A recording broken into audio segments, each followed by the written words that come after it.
Les amis, on va parler de quelque chose d'autre, de quelqu'un, puisque ce soir, on a un challenger. Ah, ça faisait longtemps. Ça faisait Ouais, très c'est longtemps. vrai. Ça faisait longtemps. C'est vrai. Challenger, en plus, comme vous les aimez. Ce soir, un crack qui a décidé de tout plaquer pour un projet un peu fou, quand même. C'est celui de traverser à vélo, donc 6 déserts parmi les plus arides du monde, sur les 6 continents, sur un total de 6 mois. Tout simplement, c'est Steven Le Yarrick qui est avec nous ce soir dans le Challenger de la semaine.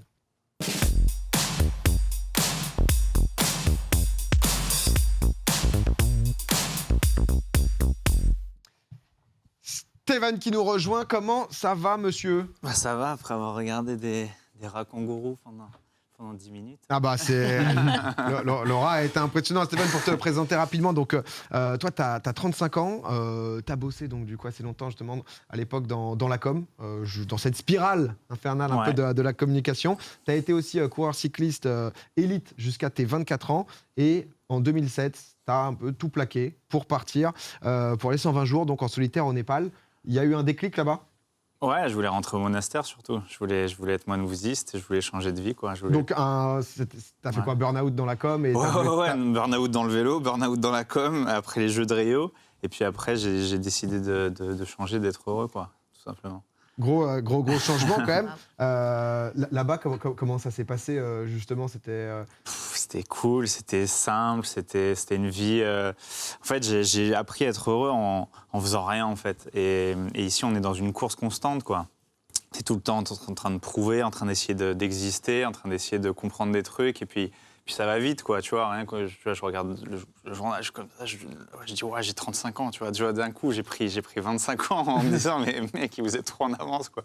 Vous êtes dans le dur fut, tu vois. Et là-bas, bah, tu reviens 50, 100 ans en arrière et tu te dis, bah, juste, j'apprends à me poser. Je fais beaucoup de méditation silencieuse en monastère et puis j'ai rencontré des gens qui m'ont permis d'être heureux, voilà. Et du coup, là-bas, tu y es resté combien de temps J'ai passé 120 jours la première année et l'année d'après, j'ai décidé de traverser l'Himalaya népalais d'est en ouest en vélo. J'étais le premier à faire ça. Il y avait 90 000 mètres de dénivelé positif, 2000 km. Non, mais c'est impressionnant. Enfin, 90 000 mètres de dénivelé positif, c'est vraiment... J'ai du mal à m'imaginer, ouais. C'est beaucoup à vélo. Ah bah ok, avec les images, ok, d'accord. Ouais, voilà. Ouais, voilà. Il y avait 65-70% de portage. Du coup, je portais mon vélo sur le dos, ce qui n'a pas vraiment de sens dans la vie, mais je trouvais que c'était porter mes mots, porter un peu ma caravane, porter ma vie, en fait, et un peu souffrir pour me libérer de trucs. Et puis voilà, quoi. Et puis sorti de là, j'étais fier de moi. C'est justement, donc, parce que, au début, tu allais à la rencontre justement Népalais dans un monastère. C'est là-bas que tu t'es dit que voilà, tu avais envie de renouer avec le vélo qui était ta passion première. Tu nous as dit burn-out du cyclisme. Et tu t'es dit, OK, ça peut être un bon 2 en 1, parce que ouais, là, c'est 2500 km quand même à vélo, avec aussi un peu, dès le début, la volonté de documenter tout ça, quoi. Ouais, le souhait de transmettre, parce que c'est cool, je trouve, de faire des aventures, mais je faisais déjà ça avant, faire du sport de haut niveau, c'est quelque chose, mais j'avais cette frustration de ne pas transmettre d'émotions en direct, pas avoir d'émotions dans les yeux des gens, et leur donner envie de se dépasser et de faire, quoi, parce que la vie, c'est aussi faire, au-delà de regarder, d'être spectateur, voilà, c'est... Et puis ça, ouais, il y a eu beaucoup de retours. Et d'ailleurs, c'était dans le JT de Samuel Etienne. Et c'est ça aussi le lien de Popcorn, Samuel Etienne, Twitch. Voilà, c'est Samuel qui me présentait dans le JT tous les vendredis. En fait, ça avait super bien marché. Il y avait des gens qui m'envoyaient des messages. Mec, t'es à la machine à café, on est 40 devant le poste et tout. Et je dis, ouais, les gars, juste, j'ai trop mal. Je suis en train de pleurer tous les jours. Et en fait, je me suis dit, voilà, c'est ça ma vie aujourd'hui. Et j'ai continué jusqu'à aujourd'hui, voilà. C'est incroyable, je le disais au début, donc du coup, t'es parti de ça. J'imagine que ça t'a donné cette envie de se dépasser, même au-delà de ça, hein, parce qu'encore une fois, c'est des 2500 km de vélo avec 90 000 mètres de dénivelé, on est quand même sur quelque chose. Là, donc du coup, le défi, c'est 6 déserts sur 6 continents, sur un total de 6 mois, donc 1 mois par désert, 6. Projet provocateur, voilà, et l'introduction, c'était de faire le record du monde entre du monastère Paris à Satan. C'était un peu ça. C'était au contraire de se dire, voilà, projet sur le dérèglement climatique, projet sur un peu les chances qui nous restent et qu'est-ce qu'on fait. Et moi, mon truc, c'est de faire du vélo, d'essayer de montrer des univers qui sont incroyables et d'essayer de faire rêver les gens dans ces univers et de montrer que dans un monde fini, si on ne fait pas d'efforts, c'est difficile. Donc j'ai traversé là le plus vieux désert du monde en Namibie. J'ai fait un gros projet, un des plus gros projets jamais réalisés là-bas. 4250 km en 18 jours et surtout j'ai roulé avec des animaux qui me faisaient rêver quand j'étais môme. Tu roules avec des girafes, des éléphants, tu vois. Tu sais qu'il y a la faune sauvage et en fait, je suis l'animal le moins rapide de la savane, quoi. L'homme, en fait, on est les moins rapides si on n'a pas de véhicule. Et là, tu te sens vivant et puis c'est beau, je trouve, d'arriver dans ces trucs-là et de dire j'y suis arrivé tout seul, quoi. Voilà. Tu m'étonnes. Comment ça se passe? Il y avait des questions dans le chat. Comment il fait quand s'il crève le pneu? Parce que c'est vrai que j'imagine que tu as peut-être un petit pneu de rechange, histoire de quoi. Mais même pour camper, c'est-à-dire que là, par exemple, tu sais chaque jour combien tu as de kilomètres et tu as des villages, ou alors parfois ça t'arrive de camper au bord de la route Ouais, l'Himalaya, j'y avais 50%. 50% de chez l'habitant, 50% un peu camping, jusqu'au moment où, une fois, il y avait un grizzly qui était à moins de 500 mètres de nous, et un grizzly, ça va à 70 km/h. Du coup, le lendemain, j'ai décidé de dormir un peu plus chez l'habitant, parce que voilà, il est sûr de nous tuer. Et voilà, quoi. Et là, c'était pareil, des décisions... on dort chez l'habitant, mais en même temps, je savais que j'avais des déserts. Tu vois, à un moment, j'avais 600, 700 km de désert ou pas d'habitation. Et du coup, je dormais en hauteur, parce qu'en fait, tu as tous les rampants. Voilà, les scorpions, parce que je crois que c'est 108 espèces de rampants qu'il y avait dans le désert dans lequel j'étais. Je les connais pas tous. Ouais, du coup, tu vas pas le caresser comme le rat de tout à l'heure, quoi. Tu sais pas trop à quoi tu as affaire. Un jour, il y avait ma team média qui m'avait rejoint un soir, et on allait chercher du bois. Et je vais le voir, il me dit « Wow, regarde les trucs qui brillent !» Et c'était mon photographe, en fait. Et il trouvait ça stylé, beau, quoi, comme un artiste, un créatif. Et en fait, c'était les araignées les plus meurtrières de Namibie. Comme elles sont belles. Ouais, et il y avait 2 rochers aussi. On regarde les rochers, je lui dis, je pense que c'est des hippos, donc animal hyper meurtrier aussi. Et c'était des hippopotames. Et bon, ça, j'ai pas d'image, hein, tu comprends. Ouais, c'est passé, quoi. Ouais. Et puis le lendemain, ils avaient disparu, les 2 rochers. Du coup, ouais. dis, voilà. C'est pas l'animal qui vit sur Terre le plus meurtrier? Ouais. Je crois que c'est ça. Alors, il y a le moustique, mais je veux dire... En Tanzanie, Namibie, je sais pas. En fait, ça dépend des pays, mais je sais qu'en Tanzanie, parce que j'avais fait le record du Kilimandjaro avec le vélo, et on m'avait dit surtout essayer d'éviter toutes les rivières, les cours d'eau, et les hippos, c'est plus dangereux. Et les buffalos aussi. Les buffalos, ça tue beaucoup de gens. Ah oui. Ouais, ceux qui ont les cornes comme ça, là, hyper... voilà. Notamment les 2 roues. Ils n'aiment pas les 2 roues. Ouais. Notamment les vélos. Notamment des gens qui sont dans des monastères. Quand tu dois démarrer une danseuse au bout de 500 km, t'es là, t'as le buffle qui est à côté. Je me posais une petite question, parce que tu disais, quand t'étais dans le désert, là, en Namibie, tu disais que tu te sentais vivant, justement autour de toutes ces créatures ces animaux qui, pour le coup, sont plus forts, plus puissants, plus rapides que toi. Mais du coup, dans ces moments-là, tu te sens vivant, mais t'as pas peur? Ou est-ce que c'est la peur? J'ai tout le temps peur, en fait. Ah, ok. Ouais, j'ai tout le temps peur. Moi, quand je fais de la grimpe, j'ai le vertige. J'ai grimpé des sommets à 6000 mètres. Attends, t'as le vertige et t'as fait l'Himalaya? Ouais, j'ai traversé l'Himalaya d'est en ouest et j'ai fait des sommets à 6000. Tu vois, 6000, c'est quand même pas mal, quoi. Oui, quand tu regardes le Mont Blanc, tu te dis, c'est encore 2000 Pas mieux, au-dessus, pas mieux sur le plateau. C'est énorme, il n'y a rien à dire. Non, mais c'est juste se dire, tout est possible dans la vie. Tu as peur de quelque chose, tu es capable de le faire, tu as des craintes, tu peux les passer à travers ça, essayer de réaliser d'autres choses. Tu vois, j'avais peur quand j'étais petit, j'étais à moitié agoraphobe, j'ai fait des conférences avec 2-3 000 personnes, tu vois, et que des trucs comme ça, tu vois, comme les peurs qu'on a quand on est gosse, quoi. Ouais. Et voilà, et puis l'Himalaya, ça a été un peu la révélation. Et les animaux, t'es petit, parce que tu regardes un éléphant, tu sais, il fait ça, juste il t'écrase. C'est crasse, quoi.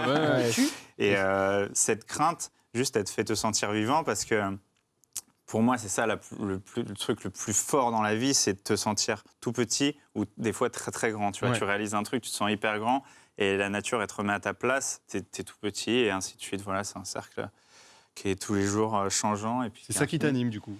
Ouais, et puis transmettre, quoi. Et puis transmettre, faire rêver les gens comme vous, tu vas transmettre des émotions, essayer d'apporter des trucs, mettre des plugins un peu dans la tête des gens, dire allez-y maintenant, mettez-vous en action et tout est possible, tu vois, dans des périodes comme ça où tout le monde est un peu enfermé, machin, dans le doute, qu'est-ce qu'il fait lui, tu vois. Parce que t'as fait un peu de, profondément ton taf te faisait du mal, quoi, mentalement, etc. Ouais. Et après, c'est vrai qu'on a beaucoup parlé ici, mais entre y penser et le faire et tout plaquer. Après, on peut parfois aussi se réorienter sans partir au monastère, hein. mais au moins avoir la conscience de l'action. Tu disais, tu parlais au on tout à l'heure. J'imagine que tu n'es pas tout seul intégralement non plus, rien que pour filmer, etc. Il y a quelqu'un qui t'accompagne du coup pour tout ça? Ouais, ça dépend des projets. Tu vois, là, je pars au Népal dans 3 semaines et il y aura sans doute personne, ou bien je pars avec un pote népalais qui va prendre des petits rushs. Mais Ok. dans l'Himalaya, il y a eu un caméraman qui est venu 50% du temps et après, le reste, j'ai fait des images Le avec mon Sherpa, iPhone. Ouais, un peu le Sherpa, mais tu sais, il Ouais. filme, il dit Ouais. c'est cool. Oui, quoi. c'est pas un cadreur pro, il est quoi. comme ça. Ouais. Et puis voilà, mais sinon, ouais, j'ai tout le temps une petite équipe parce que je trouve que moi, prendre des photos avec un téléphone et puis prendre les trucs, c'est pas la même chose qu'un mec qui est un spécialiste et puis qui cadre parfaitement, qui fait les bonnes lumières, le bon son, voilà. Parce que là, il y avait une question dans le chat qui disait un électrique, le vélo, mais... Bah ouais, c'est là le Ouais, c'est ça, moteur. Ouais. c'est- Non, j'ai jamais eu de moteur électrique. Non, j'arrive pas. J'ai essayé et c'est super intéressant parce que ça met plein de gens au vélo. Ils se déplacent plus rapidement. Ils n'arrivent pas avec la chemise trempée au boulot. Ouais. Oui, ça a Mais pas mal non. d'avantages, hein, quand même. Et puis t'es moins fatigué, mais non, VAE, non, pas encore. Le vélo assistance électrique, pas encore beaucoup, mais peut-être, ouais, j'essaierai, ouais. Est-ce que je me posais ça tout à l'heure, du coup, dans le vélo, genre par exemple dans le sable, est-ce que tu as une limite où vraiment c'est littéralement impossible de pédaler dans le sable, tu vois? Ouais. Ouais. Bah, ça m'est arrivé au Népal, ça m'est arrivé dans la neige, donc, et ça m'est arrivé là en Namibie, où surtout ça faisait 2 jours et ça s'enfonçait de 15 cm. Oui, voilà, ouais. Et entre te dire, mon projet, il fait 4200 km, je roule à 20 km/h, du coup, la vitesse de quelqu'un dans Paris, ou voilà, quoi, ou roule à 3 km/h, donc être littéralement à pied, c'est pas pareil. Et quand tu commences à marcher, bah là, tu vois, je vais à 8 km/h. Quoi. Ouais, donc, bah ouais. donc voilà, une personne de 80 ans dans le Mont Ventoux ou dans l'Alpe d'Huez, et voilà. Ça fait plaisir que tu parles du Mont Ventoux. Ouais, ça fait plaisir, ça fait plaisir. Ça fait On toucher. va peut-être Ah, ça demander m'a une beaucoup petite touché, prépa merci. quand même là-dessus. Hein, non, parce que c'est vrai que c'est impressionnant. On parlait en off sur les trucs de vélo où moi, j'ai un défi déjà avec Ponce du Mont Ventoux, mais là il y a un autre défi qui se rapproche qui est le Paris-Roubaix, qui est quand même Ouais, c'est une dinguerie. aux alentours de 300 bornes sur la journée. Bon, alors toi, je voyais qu'au retour donc, du coup, de la Namibie, tu as battu le record de la course d'endurance, la Northscape 4000. En moyenne, tu as fait donc 448 km de vélo par jour pendant 10 jours. Et donc, tu as battu le record précédent de 24 heures. 30 heures, ouais. Oh, pardon. Ouais, non, mais parce que Non, désolé. 6 heures, c'est une nuit. Hein. Ouais, c'est... 6 heures, c'est 6 fois, c'est 6 fois ce que je dormais par nuit en moyenne. Ouais, parce que du coup, tu as ce truc-là où justement, tu as été très très bon niveau sportif. Et justement, autour, tu y mets de la documentation, etc. Mais de base, il y a un niveau sportif qui est... Bah, je m'entraîne beaucoup et puis je suis sorti de la Namibie, je pensais que j'étais très fatigué. J'étais inscrit à cette épreuve, c'est une épreuve donc grand public. Et c'est toujours dur de te remettre dans le bain avec des gars qui sont entraînés uniquement pour ça. Tu vois, c'est comme des gars qui enchaînent les 3 grands tours. J'ai vu que tu avais fait des vidéos avec des coureurs du Tour et tout ça. Bah, c'est comme si les gars enchaînaient des grands tours et moi, c'était 10 jours après. Et j'étais comme ça, quoi. Déjà, si je finis, c'est cool. En plus, ça arrive au Cap Nord, tu vois, cercle arctique. Je trouvais ça beau déjà de faire ce chemin. Puis en fait, il arrive qu'à 5 jours de la fin, je suis encore en position de faire un top 5. Après, il y en a 2 qui ils tombent les uns après les autres. Et après, à 3 jours de l'arrivée, je me retrouve pas loin de la tête. Et voilà, le gars, il explose. Je le trouve dans un camping-car allongé comme ça, en train de... Voilà, et du coup, j'ai fini tout seul, mais j'étais un peu satellisé, ouais. Ouais, tu m'étonnes, c'est des trucs après d'endurance un peu qui fait penser à pied, mais aux ultra-trails. Mais c'est vrai où c'est des... Ouais, mais ultra-trail, tu sais que tu en as pour 1 jour, 2 jours au maximum au monde. C'est 5 jours, ou marathon des sables, 7 jours, mais... Là, c'est un gros 10 jours et avec 30 heures d'avance, ouais, Marie. Moi, j'aurais une question. Déjà, je trouve ça incroyable que tu aies pris justement cette décision de tout plaquer, comme on disait. Il y a le penser et il y a le faire. Il y a aussi une question que je me pose. Tu dis que tu as fait un burn-out dans ton ancien milieu professionnel. Tu t'es déconnecté, du coup. Et tu gardes quand même une team média. Tu filmes.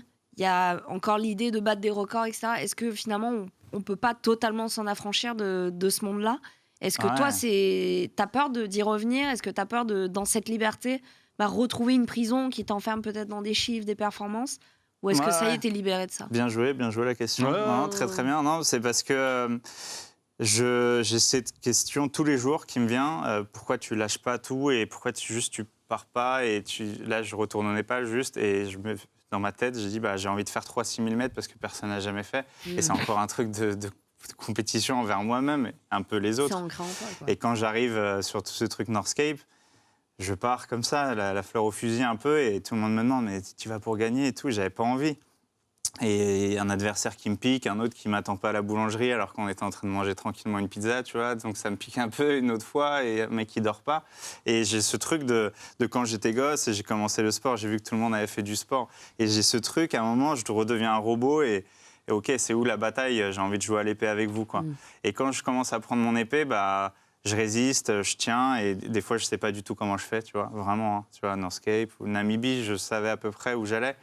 Mais ouais, c'est un questionnement quotidien. Mais par contre, la captation d'image, c'est autre chose. Tu vois, j'ai un film qui est aujourd'hui diffusé sur un truc de gros diffuseur, sur Disney, qui prend le truc, qui le diffuse. Il y a 2 fois 52 minutes. Je sais qu'il y a les gens qui peuvent regarder 2 heures d'aventure et potentiellement se mettre soit un petit peu au vélo, soit au Népal, soit... Tout plaqué. Ouais, soit la méditation. Il y en a qui plaquent et je leur dis attention quand même. On avait une famille, des amis et tout, c'était cool. Mais ouais, des fois, ça fait un peu peur, ce pouvoir. Mais sinon, non, je trouve ça génial. Mais la compétition, c'est en moi. Des fois, je décroche complet et des fois, ça revient. Voilà. Là, par exemple, j'arrive plus à m'entraîner. Non, mais c'est ça, du coup, tu as un équilibre entre le Népal, ce monastère, etc. Et du coup, cette compétition, et tu arrives parfois à te chauffer, puis parfois, en fait, tu as juste envie de te poser, c'est ça, en gros? Ouais, instable. Parce que je sais ouais. qu'à un moment, je vais décrocher, parce que, évidemment, quand le physique, il sera plus le même, quand je pendant oui. 10 ans, donc ouais, 45, 50 ans, j'aurais peut-être pas envie de me batailler avec d'autres, et j'aurais juste envie de me poser et de faire un peu, j'irai dormir chez vous, et juste, on peut boire des coups et se poser. Ouais. Voilà, tu vois, juste. Moins de kilomètres. Ouais, moins de. Voilà, Ça se comprend plus de parce que sens. je voyais donc tu disais désert de Namibie, donc il y a aussi il te reste des désert de Simpson en Australie, désert de Gobi en Mongolie, l'Arctique, l'Atacama au Chili, l'Antarctique. Plus grand continent du monde, plus grand désert du monde. C'est plus froid. quoi là le prochain du coup tu nous disais pardon Gobi. Gobi là Ouais. tu pars dans 6 semaines. Bah, trace des évadés du Goulag, donc Sibéria, Himalaya, il y a 5000 km, et l'idée c'est de refaire cette trace un peu mythique, et voilà, mais la frontière chinoise est un peu fermée, donc c'est un peu chaud, mais sinon je ferai un grand tour de Mongolie avec rencontre avec les derniers peuples nomades du monde, les Tsatanes, donc revenir un peu spiritualité, tout ça, et puis... Ouais, parce que la rencontre humaine aussi quoi, c'est-à-dire aussi. moi, ouais, bien sûr. en fait, je me rends compte au bout de 2 jours, si j'ai vu personne, j'ai dit Oui. ma vie n'a pas de sens. Ah ouais? Quoi. Ah ouais. Mais Ouais, parce que je dis- pourtant, dans les déserts, tu croises souvent des gens dans les déserts, du coup? Ouais. Bah, des gens, en fait, c'est des rencontres uniques, parce qu'en fait, t'en as tellement chié que lui, il en a chié aussi, parce qu'il est là. Et tu te dis, OK, on est frères d'entrée de jeu, déjà, on est des De copains. base, ouais. Ouais. Et tu manges quoi dans le désert? Ça dépend. Genre, Quand je t'emmènes fais de la Paris-Dakar nourriture à ou- vélo dans le Sahara, bah, je mangeais, on m'a déjà proposé sandwich, tout à l'heure, je parlais de trucs de bouffe et tout, sandwich au chameau, je mange pas de viande. Je leur dis, bah, je veux pas de viande, sandwich au poulet, mais c'est de la viande. Ah bon, c'est de la viande le poulet, tu vois. Ouais. Et donc j'ai fini avec un sandwich, juste il y avait des oignons dedans. Mais il y avait une petite station-service, et ils faisaient ça, quoi. Et après, quand j'étais en Namibie, je mangeais beaucoup de riz, là, parce que j'essayais d'être safe. Et Népal, c'est riz, lentilles, voilà, principalement Pas de l'alimentation. risque, Et je suis tombé malade quand même. Ouais. Donc, voilà, parce que quand tu manges du riz pendant 80 jours, il y a un moment où tu as les yeux qui clignotent, quoi. Tu vois, tu sais plus trop où t'habites, et tu dis, oh, putain, je suis malade. Malade et le lendemain Je mangeais 600 des- km de vélo sur la selle. Un peu mal. J'allais à 3 km/h les 3-4 derniers jours. Non, mais en tout cas, c'est vraiment impressionnant. Les gens. C'est hallucinant. Ouais, Quand tu parles, en fait, ça me fait trop rire parce que ça me fait penser à. Tu sais, ça me fait penser à Serge le Mito. Voilà, quand j'ai fait, en gros, j'ai fait un Népal-Brésil. C'était lourd, quoi. Quelques dénivelés, ouais, de la peu petite fatigué. montagne à 6000 plus. Bon. C'est Bah, énorme. quand je l'ai rencontré, c'était une très très belle rencontre, parce que lui, il s'en souvient absolument pas, mais c'était ses premiers spectacles. Ouais. Et il était en plein dedans et tout. Énorme. Et c'était un peu ça. Il s'est un peu foutu de ma gueule. Ouais, bien sûr. Ouais, j'ai fait Pékin Express en 2 jours. Et j'ai dit, mais en fait, c'est vraiment ma vie. La cible facile au stand-up. C'est le C'est un gars. peu ça. Le gars te focus. Où est-ce qu'on peut retrouver justement ces documentaires, ton Insta aussi, donc Steven le Yerick, n'hésitez pas. Mais ces documentaires-là, si les gens veulent les voir, donc du coup, c'est où? Ma chaîne YouTube, qui est pas très solide, mais qui est là. Il y a un documentaire sur mon Paris-Dakar. Après, il y a l'Himalaya qui est sur Disney Plus aujourd'hui. Et après, il y a d'autres choses qui arrivent, la Namibie qui arrive. Et puis voilà, mes réseaux sociaux aussi, parce que j'essaie de partager quotidiennement des trucs qui sont parfois extraordinaires, parfois absolument normaux. Et puis voilà, quoi. En tout cas, n'hésitez pas à les suivre sur Insta, comme ça, il y a tout qui est annoncé. Tu avais aussi fait un livre sur ton voyage en Namibie. qui vient tu de veux en faire sortir. un par désert. Ouais, par désert, parce que je trouve ça dingue, les photos sont ouf, et je dis, il faut faire un livre, parce que les gens, ils ont besoin de toucher ça et se dire, j'y suis un peu, quoi. Voilà. Et puis ça reste un livre.